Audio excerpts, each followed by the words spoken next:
Hi, my name's Chris Hitchens, and you are a small business person, just like me. You've probably got the receding white hairline to prove that you had 10 or 20 or 40 plus years of fun, excitement, stress, happiness, and everything else that a small business can provide. And now you're thinking about what's next. Is it time to retire? Is it time just to sell up and reinvest in something else? If these are some of the questions you're thinking about, or perhaps your nearest and dearest is in your ear suggesting you should, then in this little video I'm going to give you some heads up to help you look at what the possibilities might be, and also more especially to help you work through some of the questions that will be in your head or soon to be. As a small business owner, I'm sure you started with a great idea and lots of enthusiasm. Most of us did just that. And at some point in time we knew we'd have to sell, hopefully at a timing that we thought was appropriate to get the best value either for our retirement or for some other investment opportunity. During the life of your business, just like mine, you get an expertise in what you sell or service, and you know how to do it and do it well, because that's why you succeeded. When it comes to selling your business, you only get one crack at it. And this is probably the biggest sale you're going to do throughout your professional life. So to be fully informed, to know the process, to know the pitfalls, and to understand the opportunities, it's very important. And that's what this is about.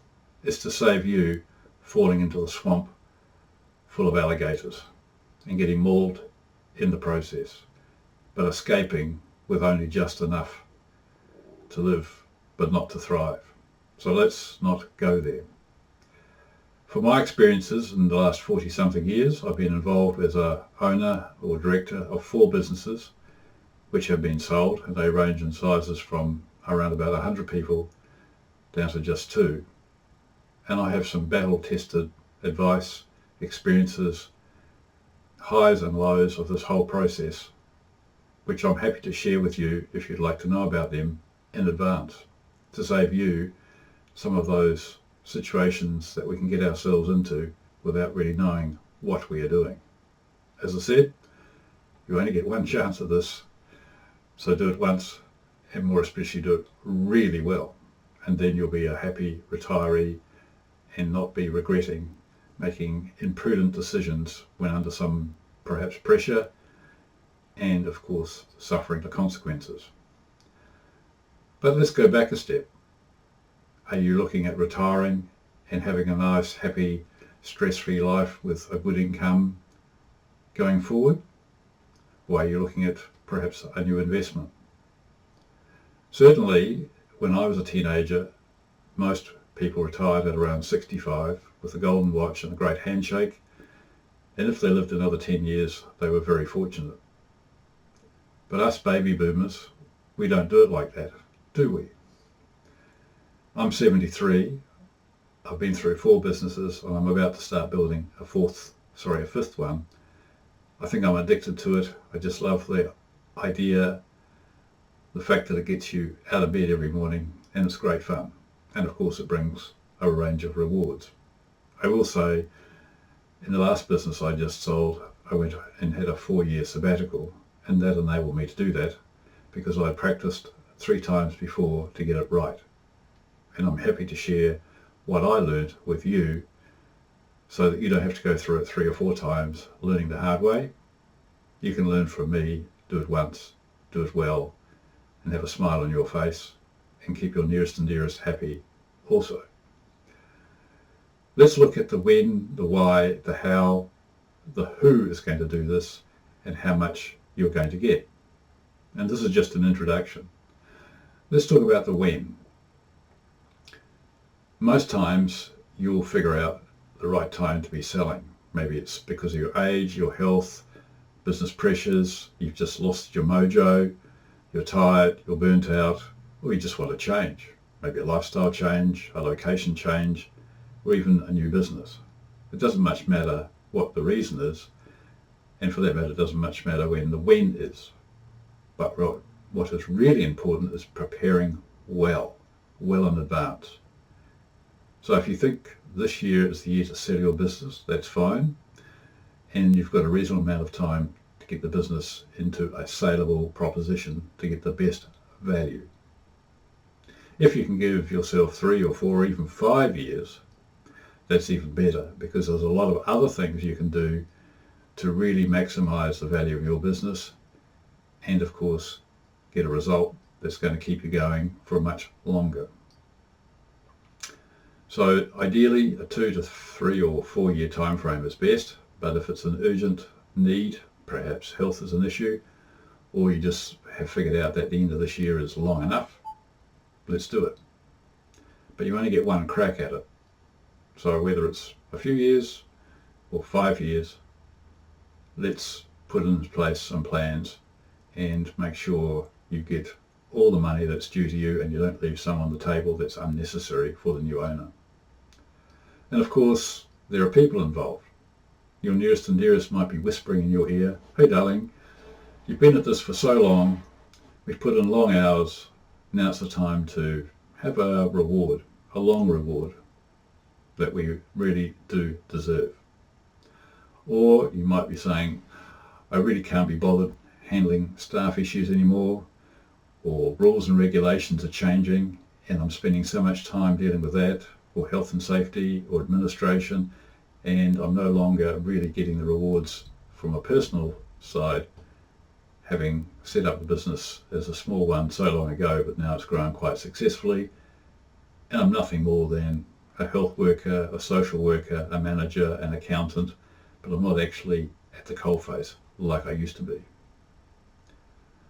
And of course there are challenges going on in the marketplace. It's a very dynamic thing, be it government regulations, be it advances in technology. Perhaps your competitors are starting to take a fair share of your market, perhaps more than a fair share. And for you to regain your position, you need to be investing, and probably investing significantly in new plant or equipment or something. And you really can't see the return in the short period of time that you plan to keep the business. So give some thought to what the business is, what its future is, and what's happening in the big wide world outside the business. Competition, rules, regulations, the climate, whatever. And start to think of the big picture as well as your personal situation. There are a lot of pitfalls to avoid once you've made up your mind that you are going to sell your business. And we'll get into those in part 2 of this little video. Hello again, it's Chris, and this is part 2 of a little video about selling your business and taking a well-earned rest. So what are some of the things that you need to be considering?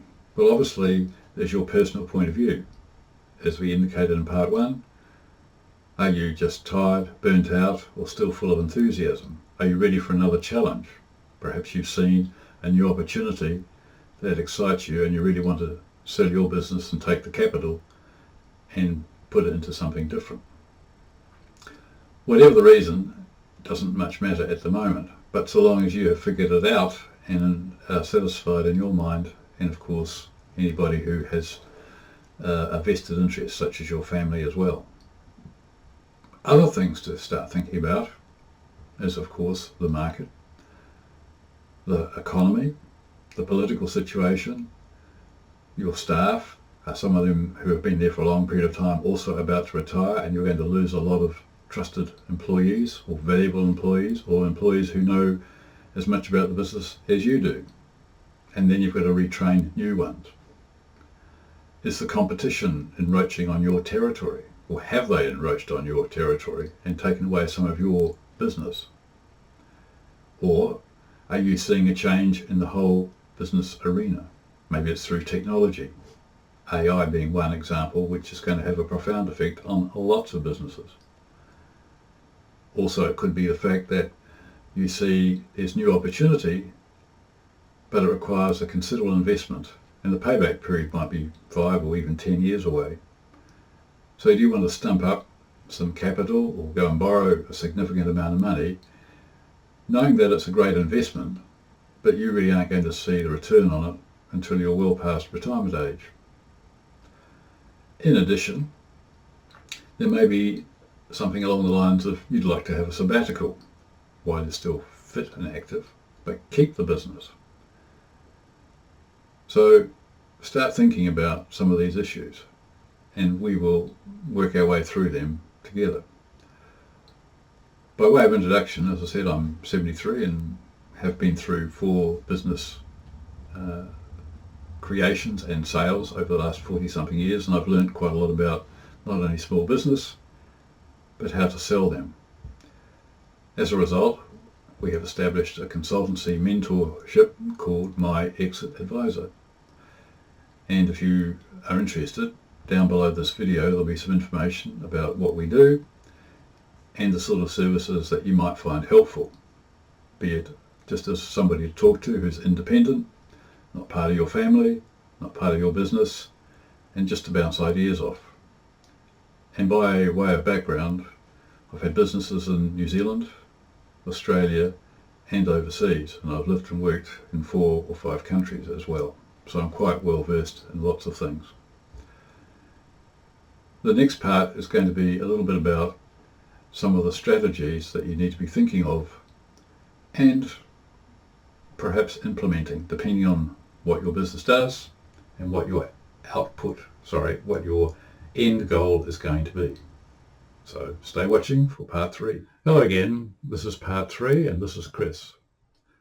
So just let's look at some of the key things that should be part of your thought processes going forward if and when you are looking at selling your small business. As a worrying statistic, both in New Zealand and Australia, with the large number of baby boomers retiring, there's a lot of small businesses for sale right now, and there's actually a lack of buyers. So for you to stand out and be the most attractive business on the block, there are some things you really need to focus on, because the end result is something like only 30% of small businesses currently for sale actually sell. The rest simply fold up their tent and go away.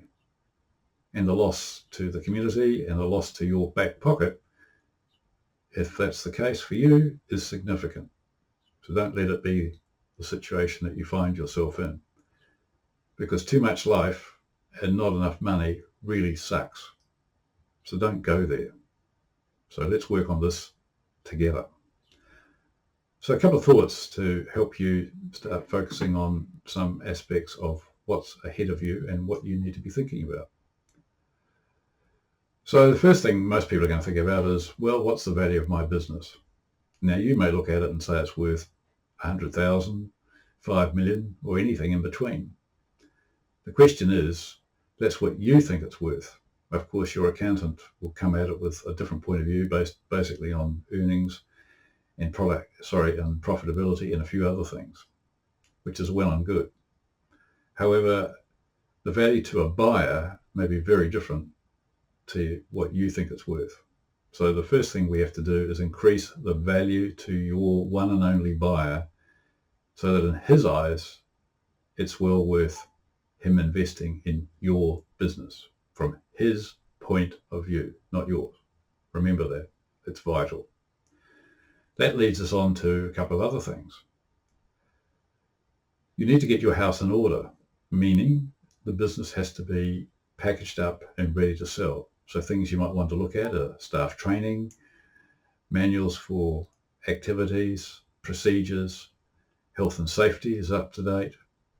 The business marketing is doing its job. If need be, it needs to be revitalized. There needs to be energy put into finding new and growing customers. And more especially, there needs to be a future for the business when you're not there.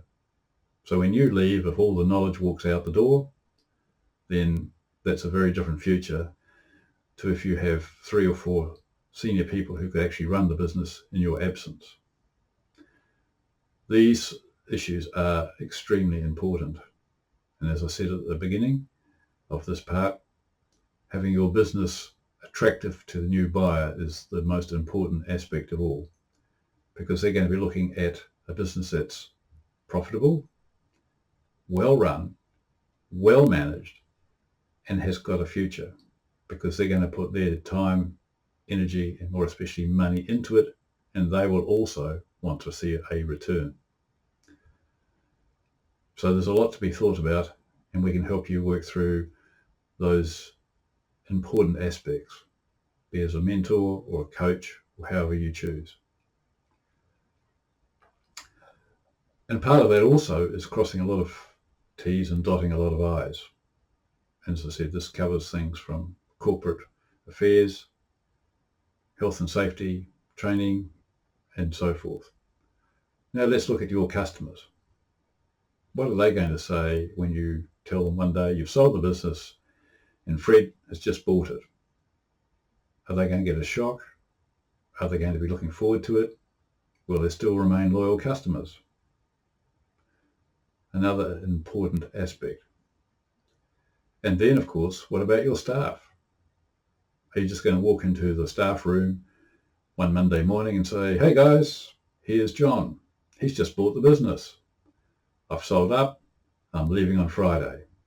Good luck, goodbye, and I'll let John take over. Is that what you would expect if you were an employee and your boss came in and said that to you on a Monday morning? I doubt it. So you've got to look at your staff, how they're going to approach it, how you're going to inform them, how you're going to keep some confidentiality as well about the whole process. Then there is things like the market, just in general. Have you got a business that has a future?